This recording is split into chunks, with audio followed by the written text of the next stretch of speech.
Perjuangan berat saat ini sedang dihadapi Sriwijaya FC.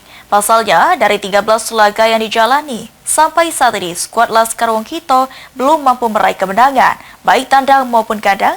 Oleh karenanya, pelatih Budi Sudarsono berharap ada amunisi anyar untuk mengisi skuadnya.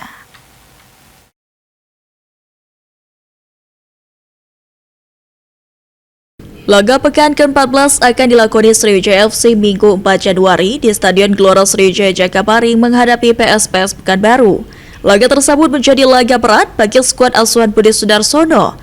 Pasalnya, Sriwijaya FC saat ini berada di dasar klasemen grup barat serta sedang alami krisis pemain karena beberapa pemain kunci telah hijrah ke klub lain. Oleh karenanya, untuk bisa bangkit kembali, Budi Sudarsono sangat berharap saat kembali dibukanya jendela transfer pemain, Sriwijaya FC bisa menambah amunisi anyar guna mengarungi sisa kompetisi Liga 2.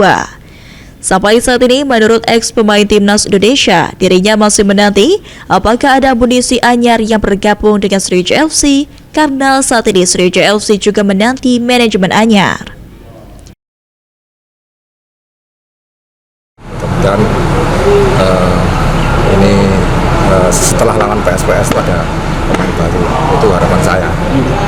Ikut dilibatkan juga dalam bursa transfer, nanti ikut dilibatkan juga memilih di bursa pemain Kita baru. Ya kita tetap, kita kan ini karena kita belum, kan kita nunggu manajemen baru nih bagaimana.